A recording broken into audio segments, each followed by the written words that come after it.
Assim, ó, pois os ouviam falando em línguas e exaltando a Deus. A seguir Pedro disse: pode alguém negar a água, impedindo que estes sejam batizados? Repita essa frase comigo, que isso é muito importante, esse versículo. Diga comigo: pode alguém negar a água, impedindo que estes sejam batizados? Veja bem, eles receberam o Espírito Santo como nós, falava. Pedro disse, né? Pode alguém negar que ele seja batizado? Portanto, irmão, você quer se batizar, vai na secretaria, dá o nome, domingo que vem, 9 horas da manhã aqui na igreja, nós vamos fazer o batismo, tá bom? Se você é casado ou não é casado, se você é solteiro, se você é viúvo, se você é desquitado, se você é não sei o que, é tico-tico no fubá, o problema é teu, viu? O problema é teu com Deus. O pastor não assume essa responsabilidade. O que o pastor assume é fazer o batismo e dizer: você tem que alinhar a tua vida com Deus, tá bom? Alinhar a tua vida com Deus, esse é o negócio. Então ordenou que fossem batizados em nome de Jesus Cristo. Depois pediram a Pedro que ficasse com eles alguns dias, mas Pedro ordenou que fossem batizados. Falaram: não, mas esses são gentios, chegaram hoje aqui.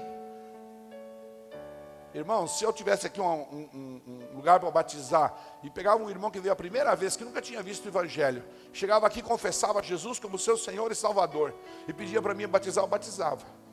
Porque Felipe fez isso, todos os apóstolos faziam isso. Isso é Bíblia, tá bom?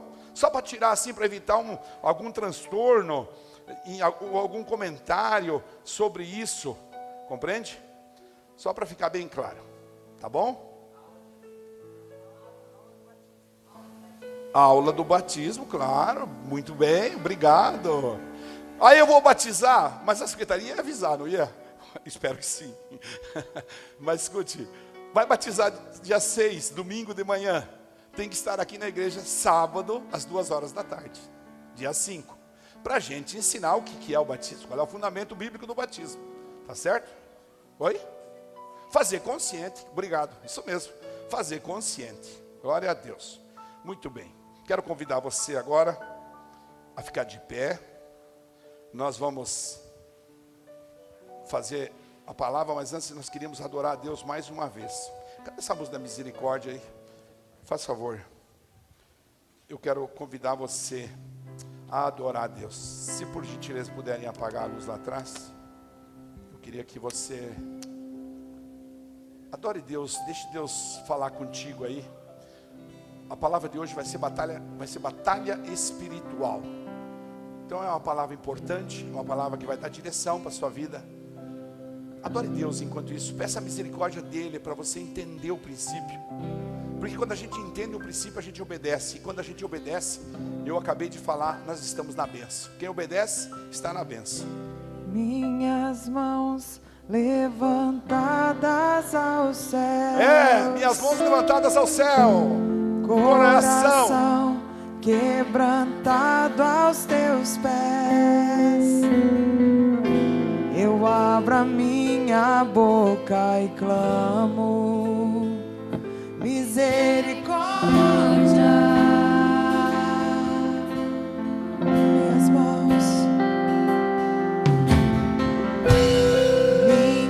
mãos levantadas ao céu. Coração quebrantado aos teus pés. Eu abro a minha boca e clamo misericórdia. Tu és o Deus que remove montanhas. Tu és o Deus que cura o enfermo. Tu és o Deus que ressuscita os mortos. Misericórdia. Tu és o Deus que remove montanhas. Tu és o Deus que cura o enfermo. Tu és o Deus que ressuscita os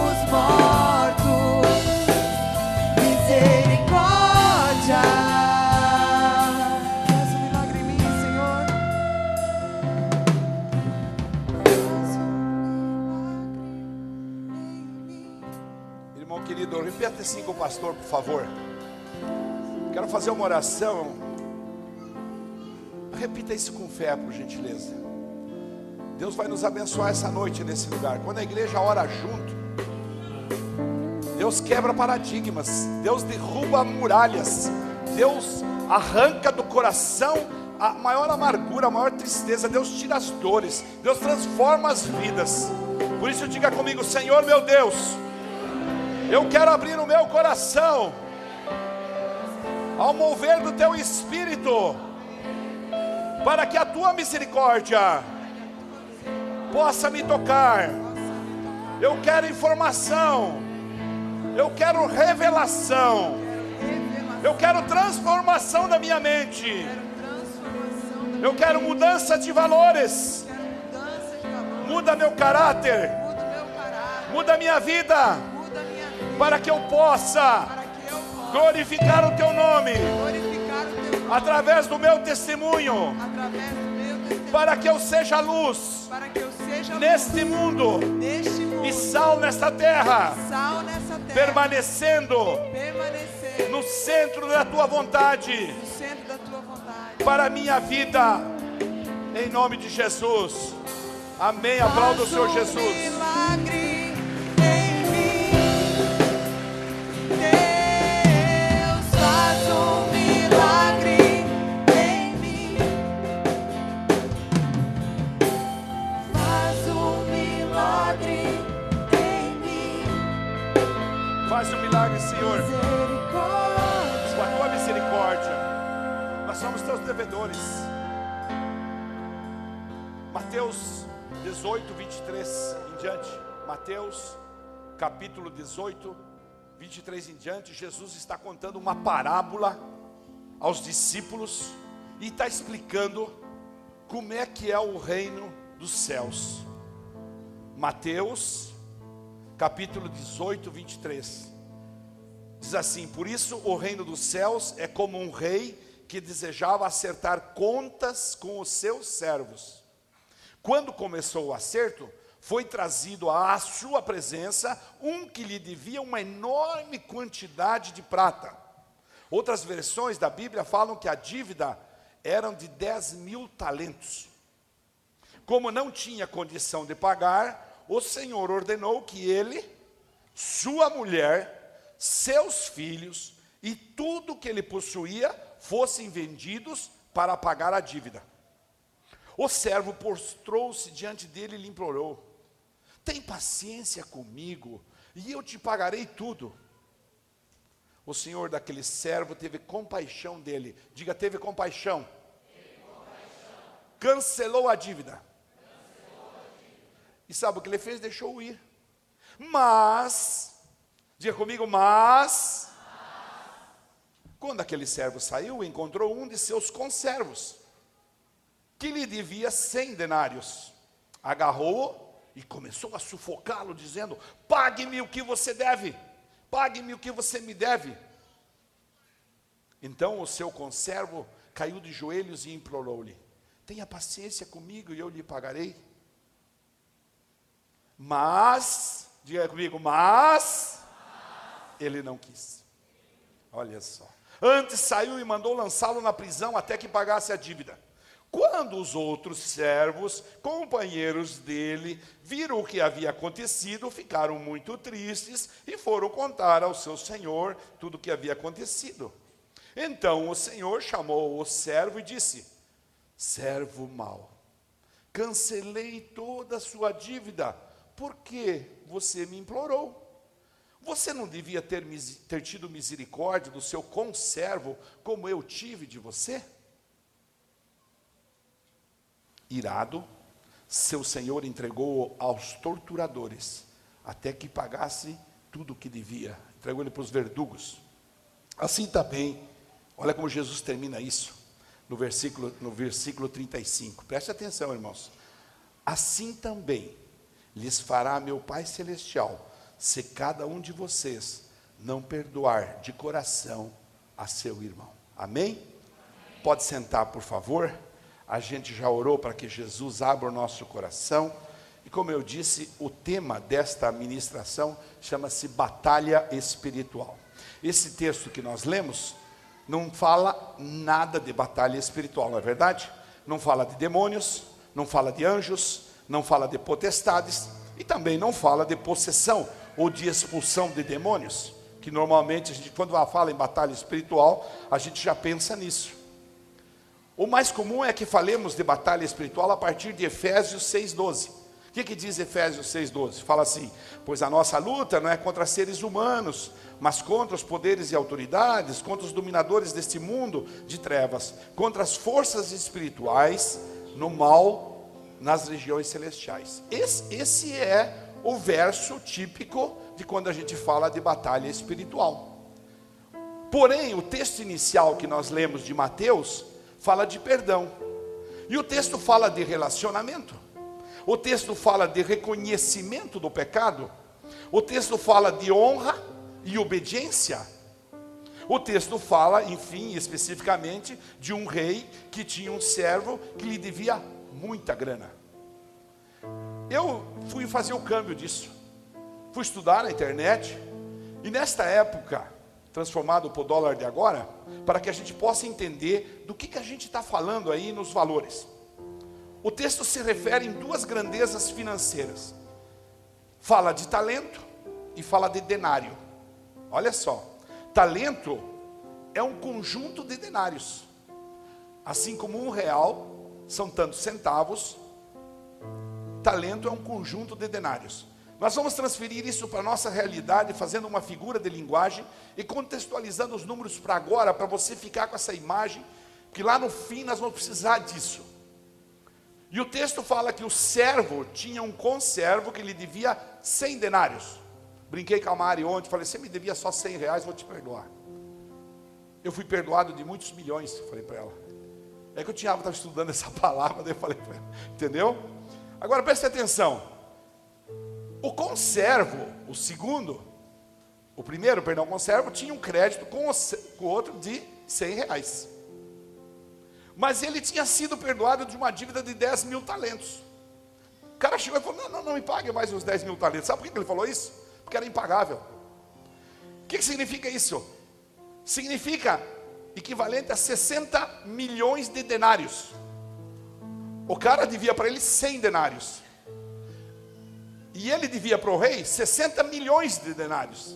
Ele foi perdoado em 60 milhões de denários e não quis perdoar 100 denários. Preste bem atenção. Basicamente o rei perdoou um servo de uma dívida de 60 milhões de reais, vamos falar assim? Não, muito mais.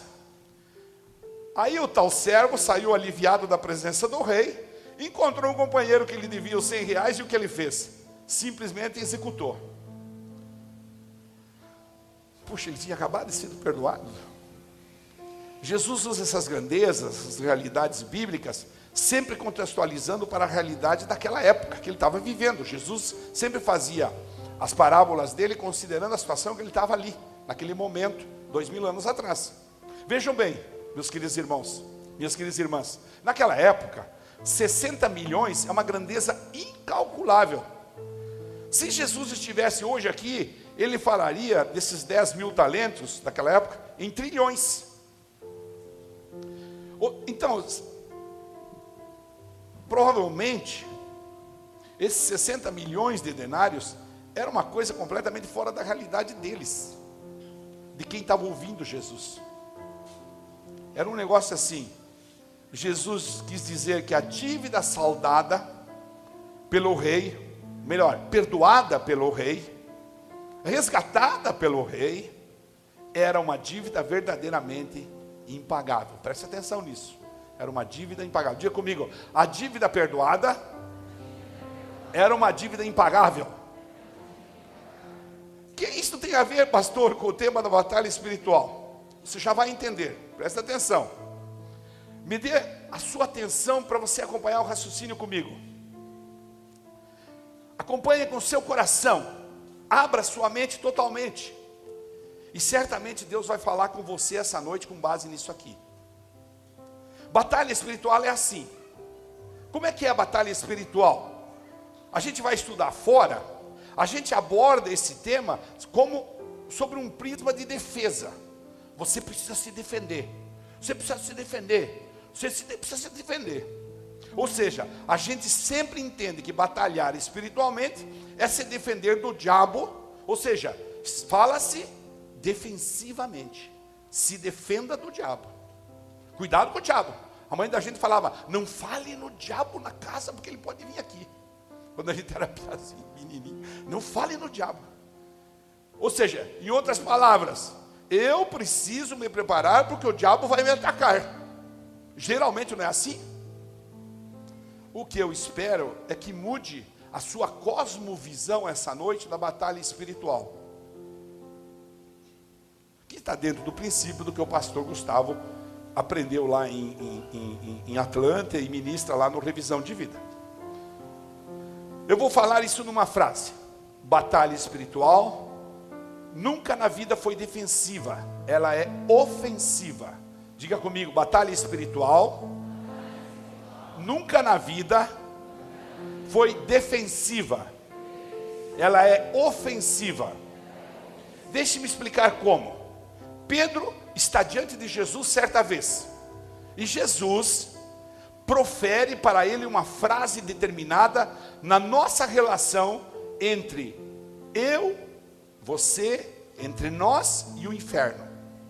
A nossa relação entre nós e o inferno é definida por Jesus em Mateus capítulo 16, versículo 18.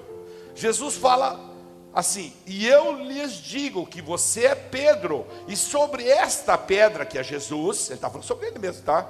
Edificarei a minha igreja, e as portas do Hades, ou seja, as portas do inferno, não poderão vencê-la.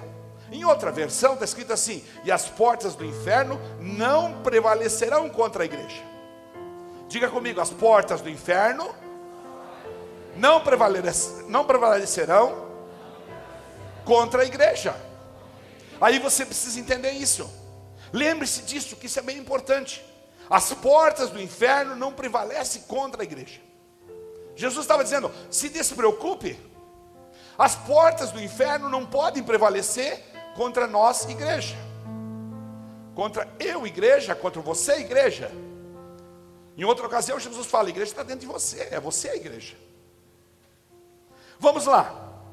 Se eu pressupor que batalha espiritual é o diabo me atacando, eu estou entendendo que as portas estão marchando contra mim.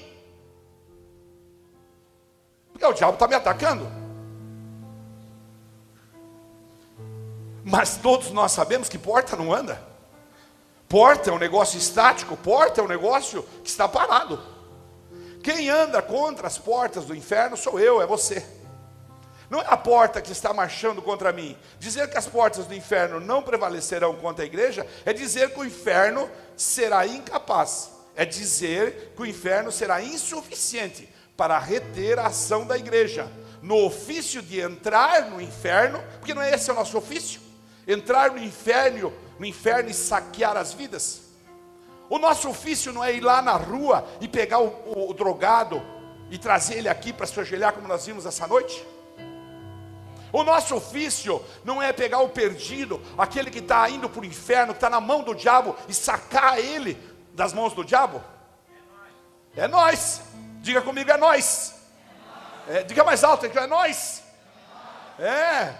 Nós todos que fomos alcançados pela graça redentora de Jesus, o Cristo, Jesus de Nazaré, fomos comissionados. Queira você acreditar, aceitar ou não, o problema é a Bíblia que fala. Nós fomos comissionados a tirar as vidas do inferno e oferecer amparo para elas, direção para elas, sermos luz para elas, sermos sal da terra para elas, para que também tenham vida eterna. Diga comigo, eu fui comissionado. Não, você não está falando com garra. Você precisa falar com garra, porque isso é uma coisa importante. Diga, eu fui comissionado a entrar no inferno, saquear as vidas, tomar da mão do diabo, cuidar delas e encaminhá-las para o céu. Em nome de Jesus. Aplauda o Senhor Jesus.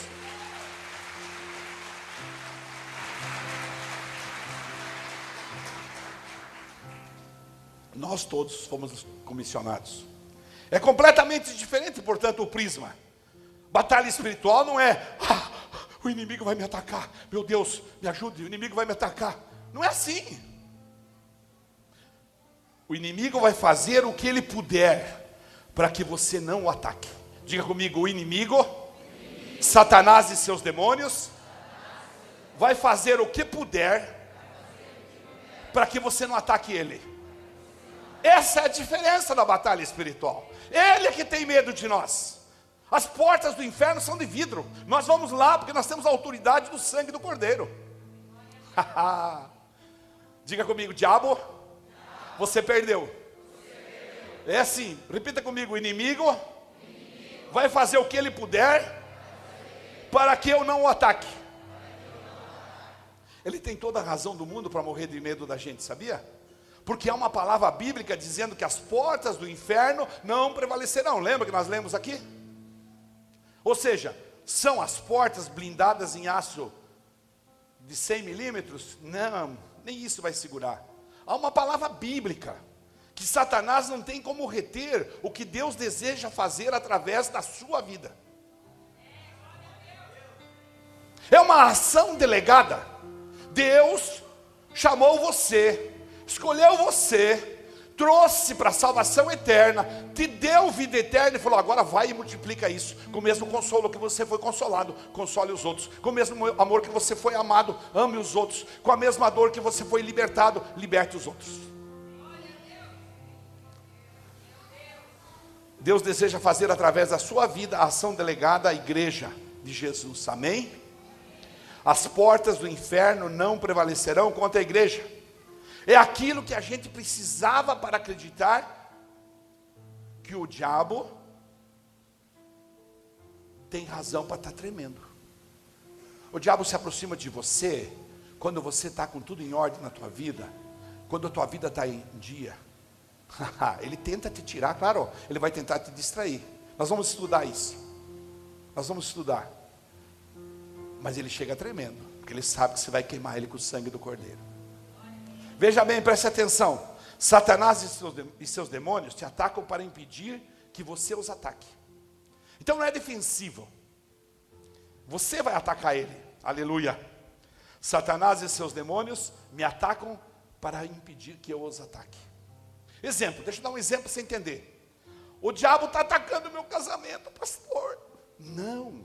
O diabo está usando tudo que ele pode contra você, porque você poderia ser um guerreiro destruidor do universo dele, se você estivesse com o casamento funcionando normalmente. Está entendendo isso?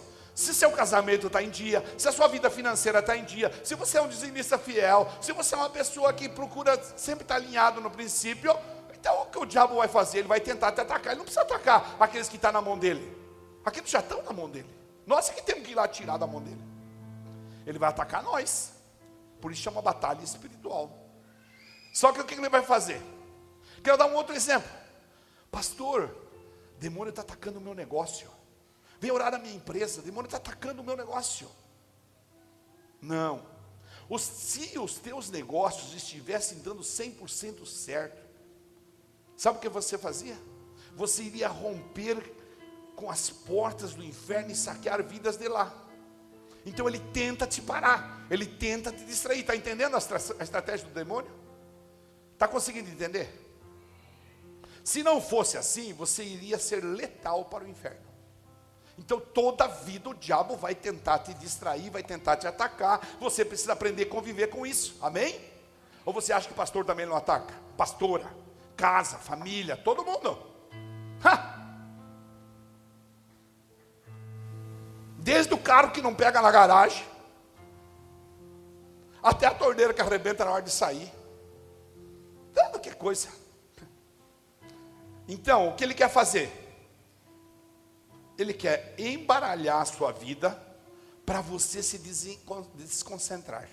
Ele quer que você se desconcentre do Evangelho. Ele quer que você tire o foco de Jesus. Ele quer que você tire o foco da palavra.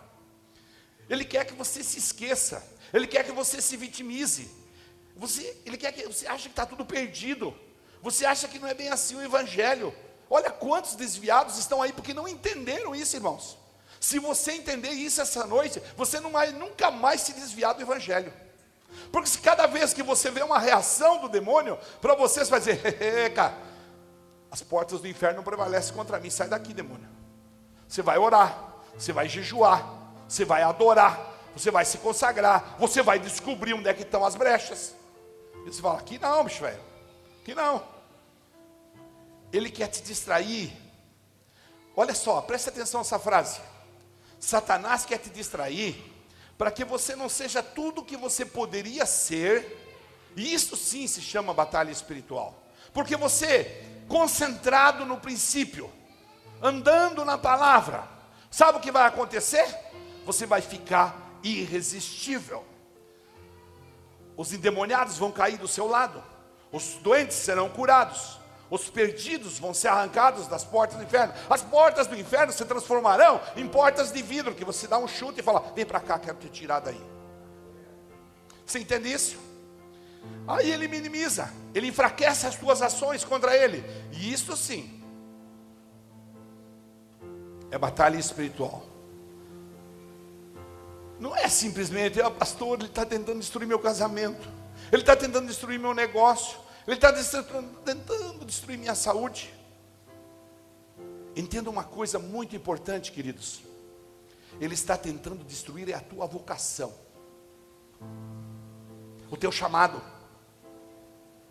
Porque a hora que você começar a andar no princípio, a glória de Deus vai descer sobre sua vida. A glória de Deus vai se manifestar na sua casa. O seu vizinho vai olhar e vai falar, meu Deus, aquele vizinho, pá, eu quero ser como ele. Aquela vizinha, se viu que mulher de adoração. Eu chamei ela para orar para o nosso filho estava doente e já curou.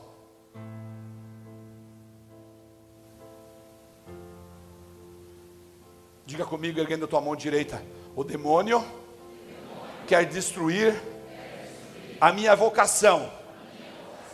Mas diga assim, diabo, saiba que você já perdeu. Em nome de Jesus. Aplauda o Senhor Jesus.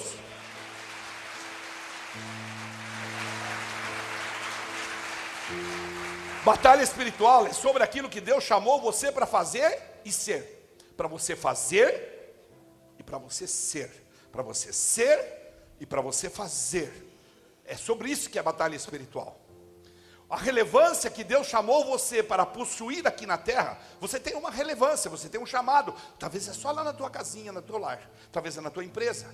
Talvez é como pastor de uma igreja desse tamanho. Sei lá, Deus chamou você para algum lugar. Tem gente que está vindo lá de Pato Branco, tem gente que vem de Concórdia, tem gente de Joaçaba, tem gente que vem de Londrina, tem gente que vem de Chapecó. Deus chamou você para esse lugar porque Deus quer alguma coisa contigo.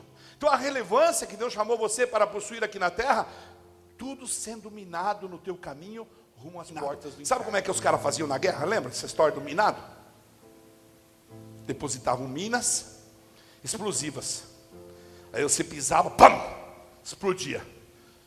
É isso que acontece. Ele quer te distrair. Ele não quer que você tenha o foco em Jesus. Ele não quer que você ame Jesus. Ele não quer que você obedeça a Bíblia. Ele não quer que você pare de fazer maledicência. Ele não quer nada disso. Ele quer estragar o teu foco. Daí você não vai contra as portas do inferno. Daí você não marcha contra elas. Você não ganha almas. Você não investe tempo, nem oração, nem visita nada na vida do perdido que Satanás quer escravizar para ele. Você não faz nada por ele. Ó, o Satanás tem o perdido na mão. Está tranquilo na mão dele. Aí você fala, agora eu vou contra as portas do inferno. Agora eu vou lá falar de Jesus para essa pessoa.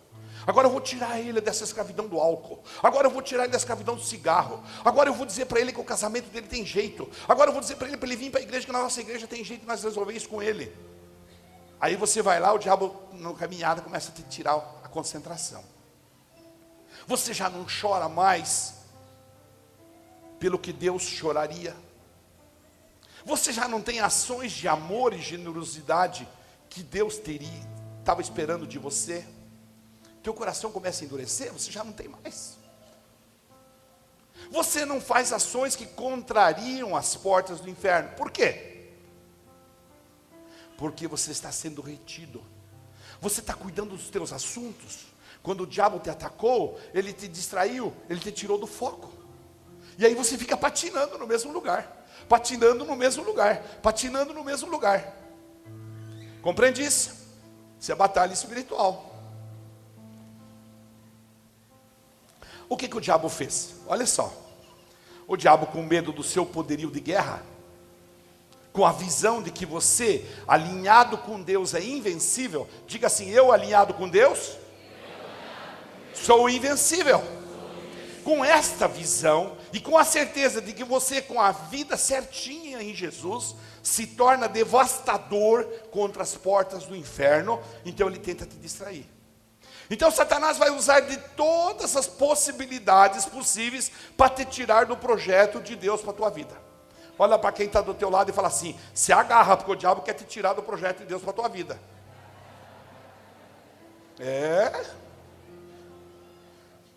Portanto, batalha espiritual, meus irmãos, não é nada mais, nada menos do que uma distração imposta pelo diabo. Ele quer te pôr medo, só isso. Ele quer te pôr receio. Ele fala: foi o diabo que me atacou no casamento. Foi você que se distraiu. Pode glorificar a Deus, porque esse é um outro prisma, é uma outra visão. Amém? É uma outra visão. Veja bem, eu creio profundamente em batalha espiritual, mas o que eu fico indignado é com certas crenças desnecessárias e, na minha opinião, até ultrapassadas, de que eu tenho que ter medo do diabo, quando a Bíblia me outorga o direito, me dá o direito de crer que quem tem que ter medo de mim é o diabo. Diga comigo: quem tem que ter medo de mim é o diabo. E as ações que eu poderia fazer contra ele, porque as portas do inferno são frágeis, eu não as faço, porque eu acredito nessa baboseira do medo do diabo. Então, batalha espiritual o que é? Eu estou enfatizando isso para você entender bem. É toda a ação do inimigo para minar aquilo que eu poderia ser nas mãos de Deus. Porque isso é a essência para essa noite. Você precisa entender isso. Toda a ação do inimigo para minar a tua vontade. Nós temos um irmão da igreja que se manteve fiel, justo, honesto, sincero. Ele teve uma injustiça, irmãos. Eu não posso contar para vocês o detalhe, mas pense uma injustiça que custou 300 mil reais para ele. E ele dizia para mim: pastor, eu vou pagar e vou perdoar, porque Deus é comigo. E ele está prosperando muito. Ele tem uma família linda. Ele não se distraiu, ele continuou. E é assim que tem que ser. Batalha espiritual, portanto, é toda a ação do inimigo para tentar distrair você, tá bom? Ele quer tirar você das mãos de Deus. Agora, eu conheço essa realidade, esse princípio de batalha. O que eu vou fazer com isso? Agora que eu conheço isso, que eu sei que o diabo quer me distrair, o que eu vou fazer com isso? Presta atenção. Em primeiro lugar, eu vou mudar os meus conceitos a respeito de batalha espiritual. Eu preciso crer que o inferno tem portas fracas e que não resistem a uma vida alinhada de um cristão. O passaporte para você entrar no inferno e saquear o inferno chama-se vida alinhada com Deus. Tiago 4,7 fala assim: portanto, submetam-se a Deus, ou seja, alinhe sua vida com Deus. Resistam ao diabo e ele fugirá de vocês, porque ele vai ficar com medo. Aí é o princípio da batalha. Submetam-se, o que significa? Obedeça, coloque por baixo. Entre e diga: Deus, tu és grande na minha vida, eu quero te obedecer. Aqui está teu princípio, muito bem. Eu vou ler aqui, ó. Não temais os que matam o corpo e não podem matar a alma. E papai, opa, aí aqui. Você se submete em obediência a Deus. Você resiste todo contra-ataque do diabo. Ele vai contra-atacar você, porque ele quer te distrair, ele quer tirar do teu foco, e ele não tem alternativa senão fugir, pois sabe que o poder está em nossas mãos, em nome de Jesus. Se eu tivesse tempo, eu ia contar para você quantos milhões de dólares Nós perdemos depois que nós decidimos ir para Jesus. Ou deixamos de ganhar.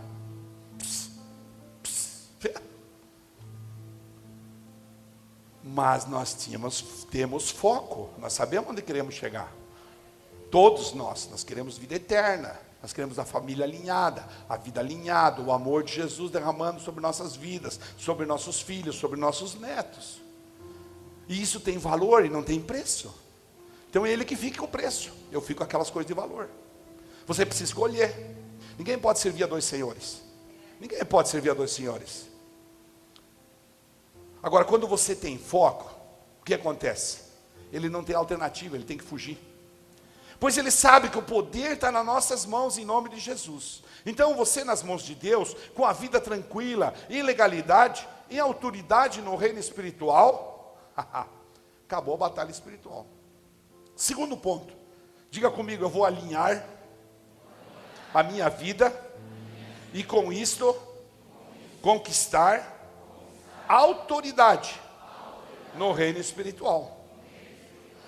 Irmãos, você nas mãos de Deus, com tudo direitinho, você iria marchar contra as portas do inferno numa velocidade que para o inferno seria insustentável. E numa eficácia absurda. Mas daí o diabo vai minando, por exemplo, com a rebeldia do meu filho lá em casa. Se ele vai minando com uma discussão conjugal, uma briga com a mulher, com o homem, uma fofoca dentro da igreja, ele vai minando com uma impressão equivocada de alguma coisa que alguém lhe falou, e daí você fica chateado e já começa a deixar, fica dando bola para essas coisas. Cara, pare com isso. Se Satanás vai minando o teu potencial já não é o potencial máximo. Até falei para a pastora e anotei aqui. Aí você vira uma Ferrari, porque você tem essa visão, com o motor de Uno Mille. O que adianta? Você foi criado para exercer um mega estrago no inferno. Entenda isso. Diga, eu fui criado para exercer um estrago no inferno. Mas você não faz nem cócega no inferno porque é alvo de batalha espiritual por causa das seu desalinhamento de vida. Me permita repetir para ficar bem claro. Eu sei que estou sendo repetitivo, mas tem que ficar claro. Batalha espiritual é toda a tentativa do inimigo de minar ou reduzir ou minimizar ou até destruir tudo aquele potencial máximo que você poderia ser na mão de Deus. O diabo quer diminuir, ele quer te arrancar. Não é o teu casamento que está em jogo, entenda isso. Isso é só a ferramenta que o diabo usa para contra-atacar. Não é as tuas finanças que está em jogo. Essa é só a ferramenta que o diabo usa. Não é a tua saúde que está em jogo. Não é teu coração que está em jogo. Ele quer abaixar a tua resistência e ferir o teu potencial. Eu não estou negando aqui que o diabo ataca a sua vida em diferentes áreas. O que eu estou negando é que esses ataques sejam o fim em si mesmo da ação maligna. Não é o fim, o objetivo não é esse. O objetivo é enfraquecer você para que você não vá lá roubar vidas do inferno. Que você não vá cumprir o propósito de Deus, que você fuja da tua vocação, que você fique acomodadinho dentro de casa, em berço esplêndido, assistindo a novelinha da Globo, assistindo o Big Brother Brasil, assistindo a Fazenda. É isso que Deus quer? Não, claro que não. Quem quer isso para você é o diabo. O diabo quer isso. É assim. Você bem resolvido nos diferentes áreas da sua vida, você vai fazer tudo o que Deus quer que você faça. Você vai se submeter, como nós lemos, a Deus. Por exemplo, você estabelece um tempo diário de devocional com oração. Vai fazer teu devocional. Você gasta um tempo num estilo de vida de oração. Como consequência natural disso, você é uma pessoa que entende e pratica o verdadeiro amor de Jesus. E quando isso acontece, você é uma pessoa que segue sempre em frente no centro da vontade de Deus. Lembra que eu sempre faço assim com a mão e falo... A gente tem que estar no centro da vontade de Deus. Sempre no centro da vontade de Deus. No desdobramento desse comportamento de vida, o que acontece? O diabo não poderá fazer nada contra você, pois ele sairá correndo de medo do seu arsenal de guerra. Uma vida de oração, uma vida de devocional, uma vida de submissão à palavra, uma vida de obediência, uma vida de amor, uma vida de caridade, uma vida de preocupação com o próximo, uma vida que não faz fofoca, uma vida que não se magoa por qualquer coisa, uma vida que não se distrai do caminho. Agora você, discutindo com a esposa todos os dias, quebrando o pau, desconfiando até das panelas em cima da mesa, tendo uma ciumeira lascada, brigando todo dia, tendo um monte de problema lá fora, de iniquidades que não são cumpridas, vivendo e convivendo com um monte de ilegalidades, um monte de erros, descumpridor dos princípios bíblicos,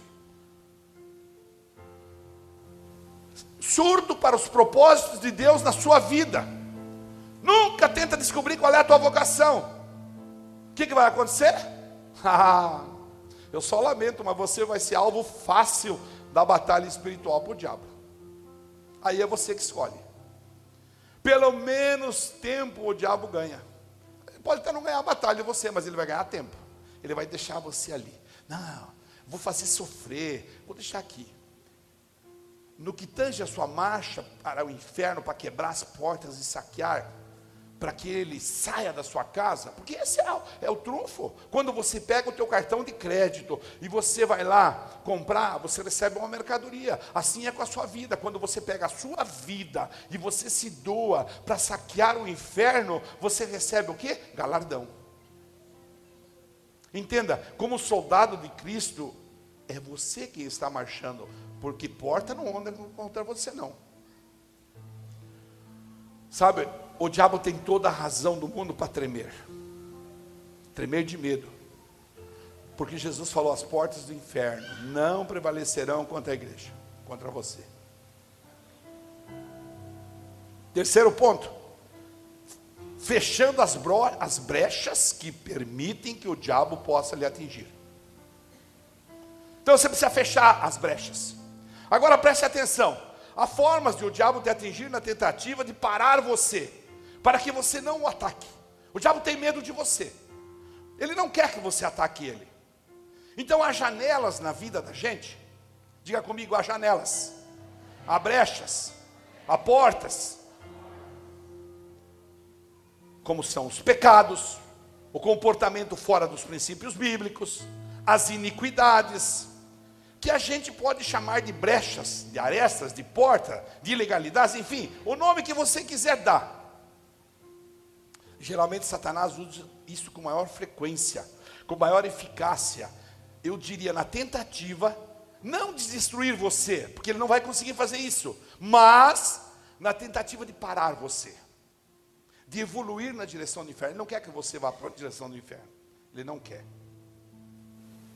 Não estou conseguindo deixar de pé esse negócio aqui. Você vai na direção do inferno para salvar vidas. Você vai na direção do inferno para cumprir o propósito de Deus com o seu testemunho, para saquear o inferno com o seu evangelismo.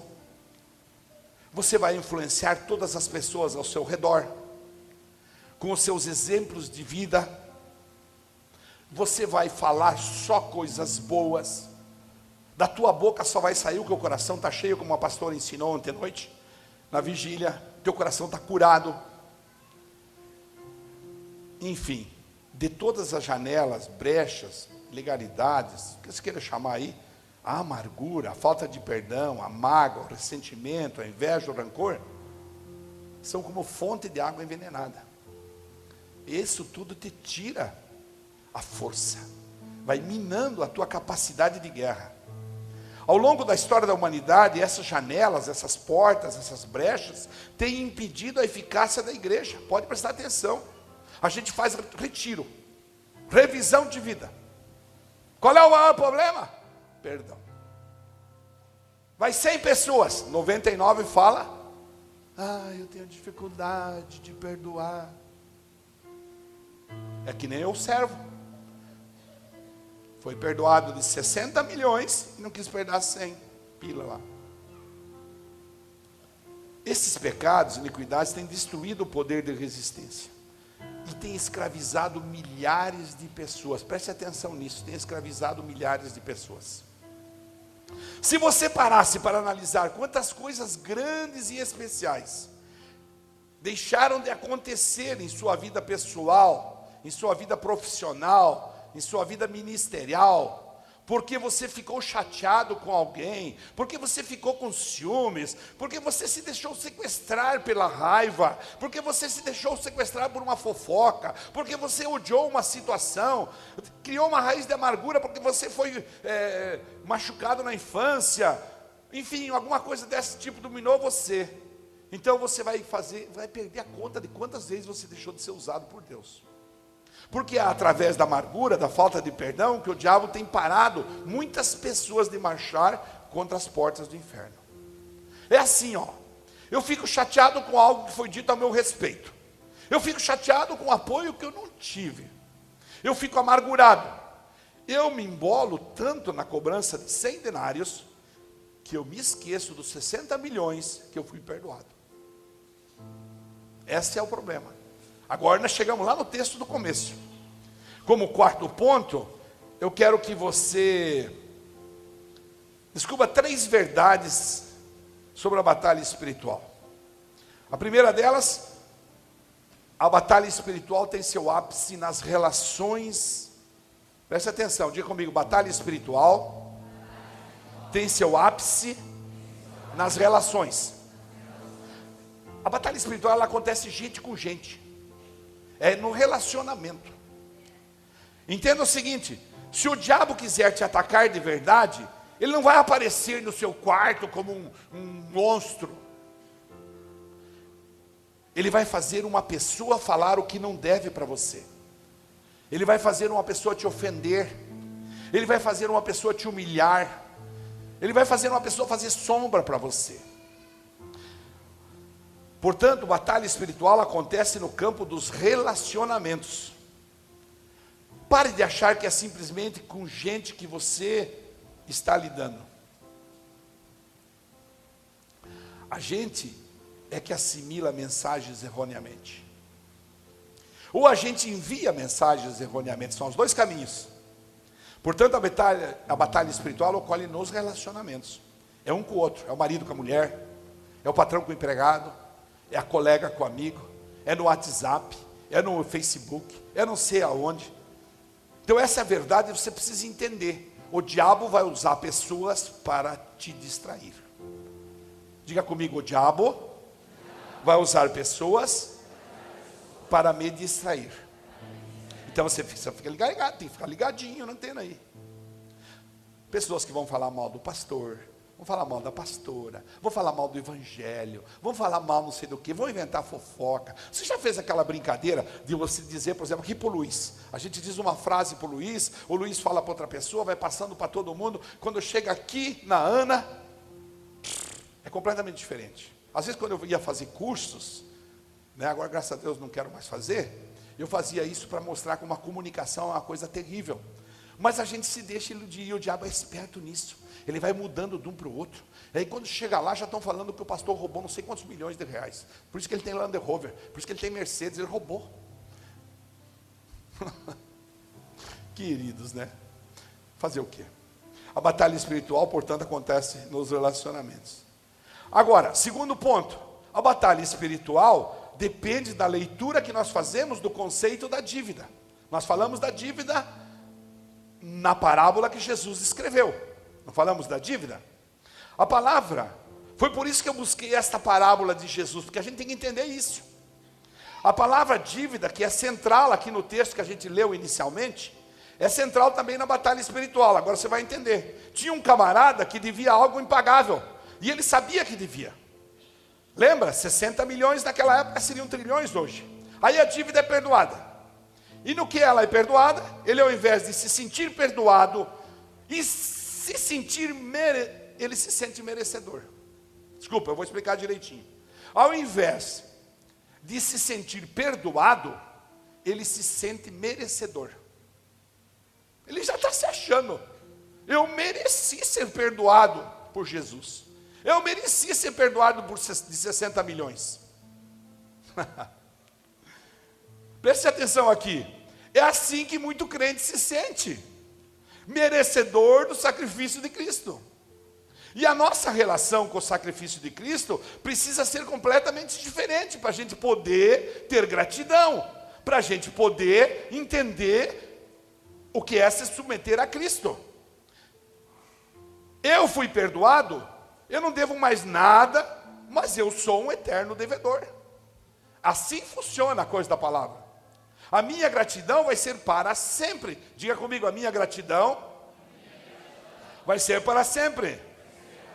Diga, eu fui perdoado, eu não devo mais nada, mas eu sou um eterno devedor. Agora levante a mão direita e diga, obrigado, Jesus, porque você me perdoou.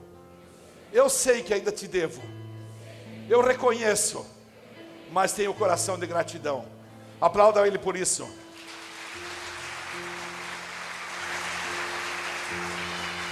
Porque a Bíblia fala que o salário do pecado é a morte, e esta morte é eterna. Nós mereceríamos o inferno, essa é a verdade. Nós mereceríamos o lago de fogo, o destino eterno seria a morte. Porém, Deus nos tratou conforme o nosso mérito. Não. Deus não nos tratou conforme o nosso mérito. Jesus nos tratou conforme a graça e o amor dele. Jesus nos tratou conforme a graça e o amor dele. Estaríamos todos condenados, mas a compaixão de Jesus tornou possível a salvação.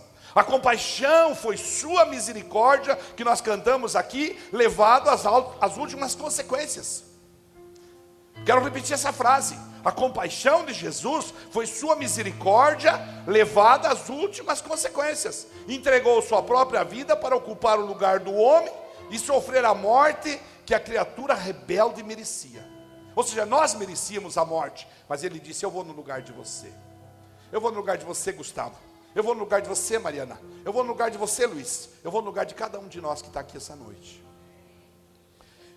Jamais teremos palavras ou obras para agradecer semelhante oferenda de amor. Porque tem o ativista da igreja que pensa que porque ele faz muita obra na igreja, então ele merece o perdão. Então ele tem direitos. Não. Eu faço muito, eu quero mandar. Eu tenho direitos. É o ativista, né? Repetir essa história escrita com sangue nunca será suficiente. A graça me alcançou. Diga comigo, a graça me alcançou. Continue, diga, onde abundou o pecado, superabundou a graça. Está entendendo a questão do valor agora, dos 100 denários e dos 10 mil talentos? Dos 100 reais e dos 60 milhões? Mas por outro lado, eu devo viver me lembrando sempre que eu não fui eu que paguei. Eu fui perdoado, eu não paguei. Eu devo sempre lembrar que não fui eu que paguei. Então, o conceito de dívida é assim. O cara chega, se converte, começa a achar que já é merecedor, se ensoberbece, fica grandão, fica obeso de conhecimento. Não, mas agora eu estou estudando, eu conheço tudo. Meu, Deus está falando comigo, pastor meu, pensa que Deus está falando comigo. Ele vai se inchando na fé, vai transformando espiritualidade em religiosidade. Ele, ao invés de marchar contra o inferno, começa a marchar contra a gente. Ele começa a se achar superior às pessoas, passa a dar ordens, vira legalista, vira moralista. Ele vai se distraindo para os lados, porque ele não entendeu direitinho o conceito da dívida que ele estava enfrentando. Ele não entendeu que a dívida não foi paga por ele. Por isso é importante você entender essa noite. A dívida não foi paga por você. A dívida foi paga por Jesus. Se você entender isso essa noite, e você entender como é que é para você se colocar em ordem diante, eu tenho certeza que o Espírito Santo já está falando com muita gente aí, falando assim, eu preciso alinhar isso na minha vida. Agora eu estou entendendo por que eu não estou prosperando. Agora eu estou entendendo por que meu casamento não está indo bem. Agora eu estou entendendo por que o meu negócio não está indo bem. Agora eu estou entendendo por que eu sou tão infeliz. Agora eu estou entendendo por que eu sou tão oprimido. Por que eu tenho tanta opressão. Agora eu estou entendendo, tenho certeza. Quando o cara entende o conceito da dívida, ele marcha, ele segue as ordens. Sim, porque o diabo não vai fustigar a vida dos desviados, dos que estão na mão dele. Para quê? Ele quer pegar nós, os crentes. Agora, quando o crente não entende isso, ele acaba se distraindo. Quando o crente não entende direito esse conceito da dívida, ele faz que nem o servo que foi perdoado. Ele desconsidera com ingratidão a graça redentora que lhe foi outorgada. Ele fica olhando para o lado, ele fica acusatório, ele condena, ele julga, ele critica, ele fala que a mensagem devia ser o assado, assim, ele não gosta disso, não gosta daquilo.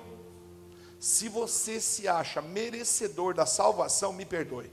Olha o que eu vou falar. Se você se acha merecedor da salvação, você perdeu a essência do Evangelho. A essência do Evangelho é nunca se achar merecedor da salvação. A salvação é graça. Diga comigo, a salvação é graça. E eu sou devedor dessa graça. Nós fomos, irmãos, misericordiosamente salvos. É isso que nós somos. E aí eu quero colocar a verdade número 3. Que a batalha espiritual nunca é só espiritual. Apesar de ser espiritual, ela demanda decisão humana. Aí que vem a nossa ação mental. Apesar de ser espiritual, ela demanda decisão humana. Eu posso ser uma marionete dela, da batalha espiritual, ou não. Eu posso ser um marionete na mão do diabo, ou não. Eu posso tomar uma decisão a esse respeito.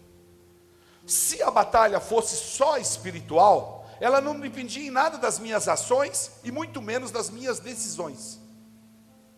Olha só, os anjos e os demônios se debatem lá em cima. E o que vai acontecer aqui vai determinar o meu destino aqui na terra? Claro que não, não é assim. Eu consigo ter uma compreensão do que está acontecendo e dizer: não sou mais marionete de diabo aqui. Não vou mais me ofender com qualquer coisa. Vai prestando atenção. Não vou mais perder tempo com essas coisas. Não, eu vou marchar em direção às portas do inferno e fazer tudo o que eu puder para ser tudo que Deus deseja que eu seja. Diga isso comigo para nós acordar um pouquinho. Diga: eu vou marchar na direção das portas do inferno e fazer tudo o que eu puder para ser tudo que Deus deseja que eu seja. Aplauda o Senhor Jesus. Então agora vamos fechar isso tudo. Ou seja, no texto lido, o servo podia sim perdoar o seu conservo. Ele tinha sido perdoado de 60 milhões. Você foi perdoado de 60 milhões. E às vezes só porque alguém te deu uma palavra ofensiva, você não quer perdoar.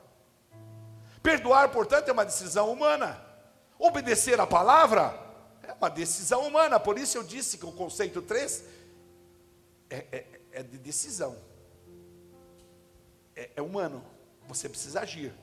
Arrepender-se dos seus pecados é uma decisão humana. Orar diariamente é uma decisão humana. Jejuar, nós vamos começar amanhã de meio-dia, é uma decisão humana. Pedir perdão a alguém que você ofendeu é uma decisão humana. Se envolver no reino é uma decisão humana. Ser humilde é uma decisão humana. Eu estava orando para vir para cá, eu passei a noite inteira aqui. E Deus colocou no meu coração: você precisa pedir perdão para 3 pessoas da igreja hoje lá. Eu cheguei aqui, eu estava fustigando a vida da pastora para chegar cedo. E vim aqui e procurei as 3 pessoas. Porque quando foi para começar a vigília ontem, não estava pronto, eu ofendi aqui do altar essas pessoas. E eu procurei elas e pedi perdão. Por quê? É uma decisão humana pedir perdão. E todas as decisões humanas são armas poderosíssimas suas contra as portas do inferno e determinantes da sua batalha espiritual. Assim você pode decidir usar a decisão humana e deixar o Espírito Santo fazer o trabalho dele para você. Nós já estamos caminhando para o final. Mas o texto diz que, uma vez que o servo devedor não perdoou o seu conservo, ele foi chamado de volta. Volte aqui. Você não perdoou ele 100 denários? Sim, não perdoei. Você não agiu de conformidade com o que eu te fiz por você. O seu Senhor o entregou aos verdugos, que são os torturadores. Está entendendo o que Jesus estava explicando lá naquele projeto?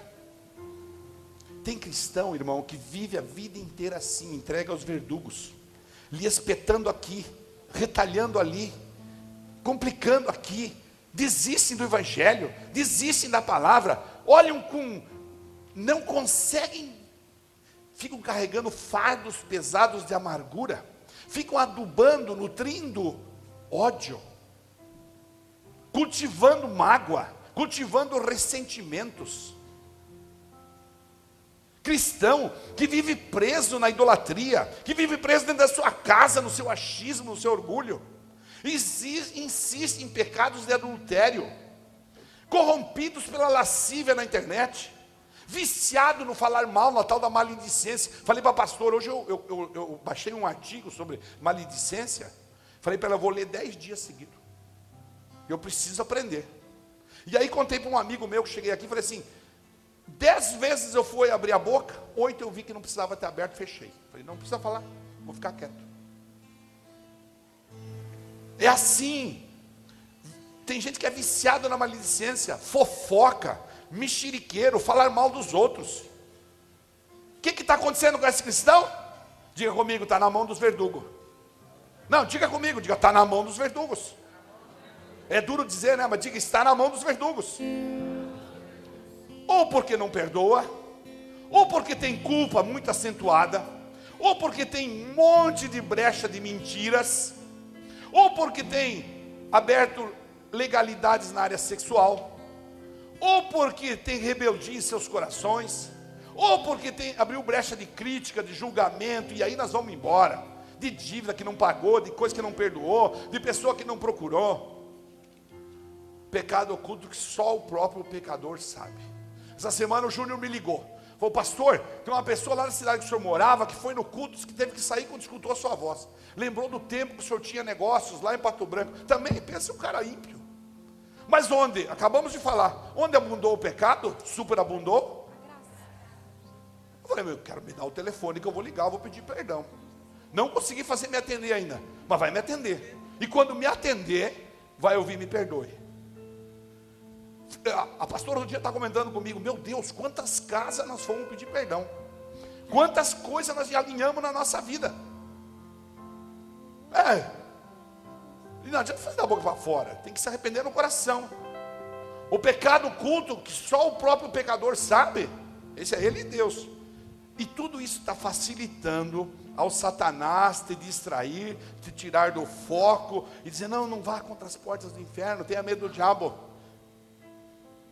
O que fazer então? Fique de pé. O pecado não precisa ser explicado. Preste atenção.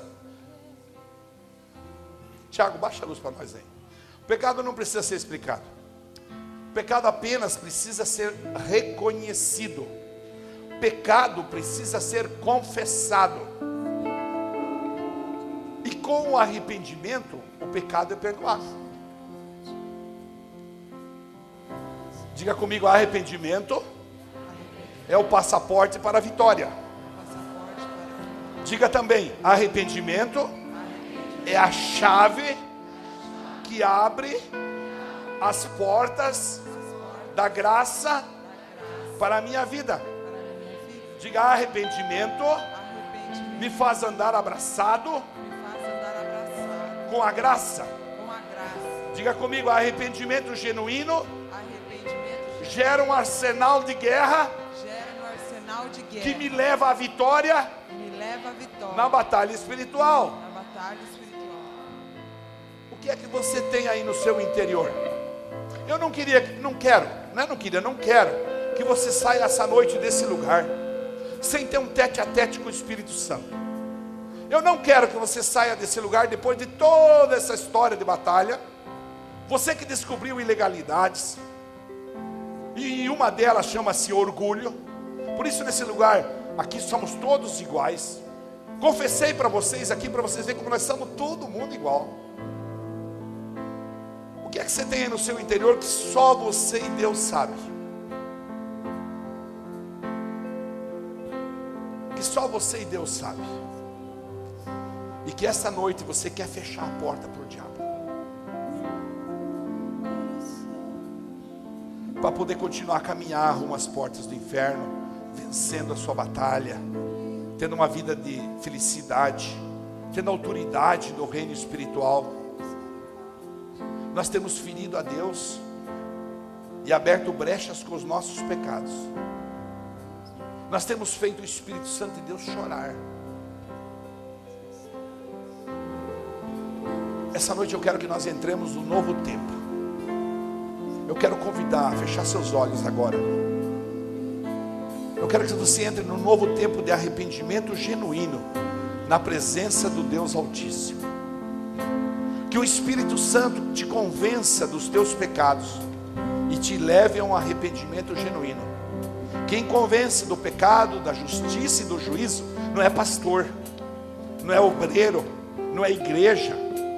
Quem convence do pecado, da justiça, do juízo, das brechas, das ilegalidades, das portas abertas para que o diabo possa entrar, é o Espírito Santo de Deus. Então nós vamos cantar essa canção da misericórdia, e eu quero que você deixe o Espírito Santo falar contigo. Se for possível, e puder até apagar essa luz aqui, eu prefiro. Isso. Deixa o Espírito Santo falar com o teu coração. Pode cantar, pastora, por favor. Minhas mãos levantadas aos céus, coração quebrantado aos teus pés. Tem pessoas que essa noite você precisa perdoar. Aí no seu coração tem decisões, porque nós falamos de decisões que você precisa tomar para amanhã pegar o telefone e ligar. Você me perdoe. Tem coisas que essa noite você precisa se arrepender. Tem pecados que você precisa confessar diante do altar para Deus. O que é que está permitindo que o diabo te distraia no teu chamado?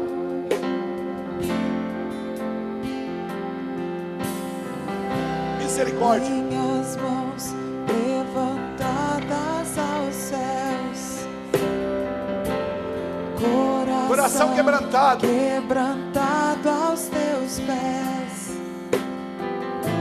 Eu abro a minha boca e clamo. Abra sua boca e clame. Misericórdia.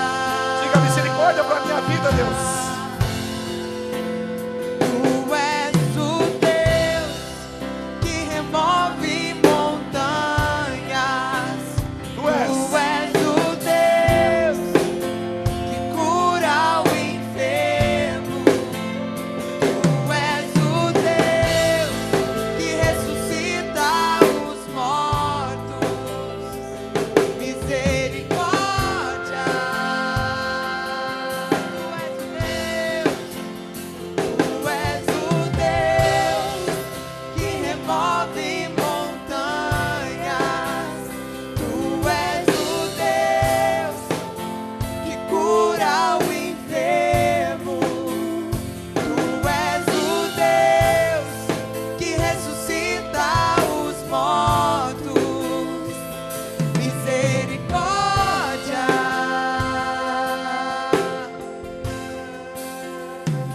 Essa é uma noite de ganhar autoridade espiritual pelo arrependimento e pelo quebrantamento.